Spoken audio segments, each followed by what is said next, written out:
गांवों की गलियों में जब अंधेरा उतरता है तो हर छाया में रहस्य और हर हवा के झोंके में डर समाया हुआ लगता है। यह कहानी उन्हीं दिनों की है जब मोबाइल, बिजली की तेज रोशनी और शहर जैसी चहल-पहल गांवों तक नहीं पहुंची थी। 80-90 के दशक का वो दौर, जब रात होते ही लोग अपने अपने घरों में दुबक जाते थे और दरवाजों पर मोटे कुंडे चढ़ा दिया करते थे।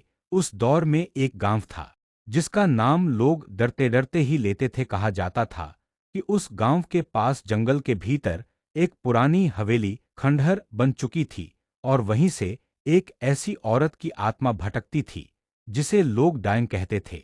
उस गांव में एक बूढ़ा बाबा भी रहता था जिसे सब बहुत मानते थे। लोग कहते थे कि बाबा के पास ऐसी विद्या है कि वह आत्माओं से भी लड़ सकता है। पर सच क्या था, ये कोई ठीक से नहीं जानता था।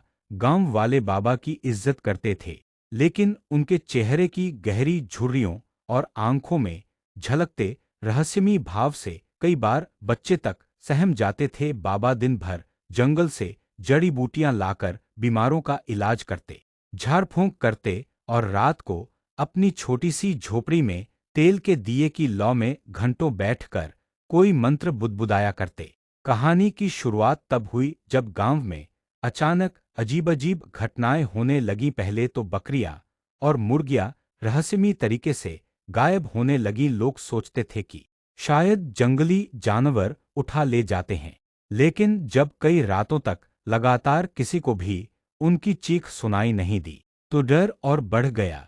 इसके बाद गांव के दो छोटे बच्चे एक रात अचानक गायब हो गए। खोजबीन हुई पर उनका कोई सुराग नहीं मिला। माँ बाप पागल होकर रोते रहे, लेकिन गांव वालों के बीच धीरे धीरे ये चर्चा फैलने लगी कि ये सब उसी डायन का काम है जिसका बदला अब तक अधूरा है। लोग कहते थे कि कई साल पहले इसी गांव में एक औरत को डायन बताकर जिंदा जला दिया गया था।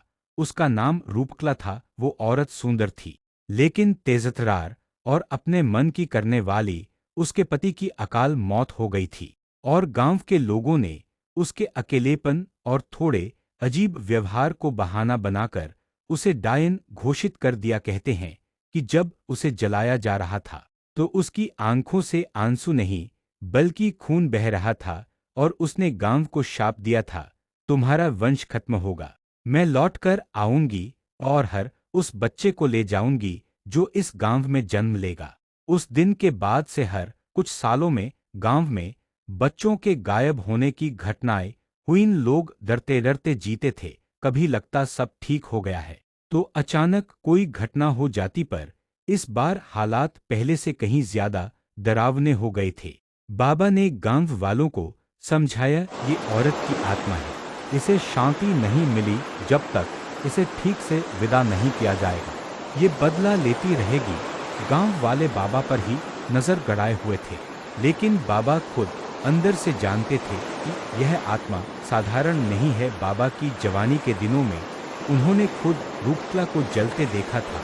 उनकी आंखों के सामने उसका शापित चेहरा और जलती हुई आंखें आज भी याद थी। वो चीखें आज भी रात को उनके कानों में गूंजती थी। शायद इसीलिए बाबा को बाकी लोगों से ज्यादा पता था कि वो औरत गांव में क्यों लौटी है। गांव के किनारे नदी के पास एक पुराना बरगद का पेड़ था। कहते हैं कि रात को वहां औरत की परछाई नाचती दिखती है। कई बार लोगों ने वहां से औरत की हंसी सुनी थी, वो हंसी जिसमें दर्द भी था और डर भी। एक रात कुछ लड़के हिम्मत करके वहां गए। उन्होंने दूर से देखा कि बरगद की जड़ों के नीचे एक लंबा सा साया बैठा है। पहले तो उन्होंने सोचा कि ये बाबा होंगे, लेकिन फिर उस साये ने अचानक गर्दन घुमाई। उसका चेहरा किसी औरत का था जिसकी आंखें लाल थीं और बाल जमीन तक बिखरे थे। लड़के चीखते हुए भागे और दोबारा वहां जाने की कसम कभी नहीं खाई। बाबा ने जब ये सुना तो उन्होंने खुद वहां जाकर देखने का निश्चय किया। उन्होंने रात को अपना लाठी उठाई, कुछ जड़ी बूटियां और मंत्रों वाला थैला लिया और नदी की तरफ निकल पड़े। हवा में अजीब सी सर्दी थी। गांव पूरा सोया हुआ था, बस कुत्तों की भौंक सुनाई दे रही थी।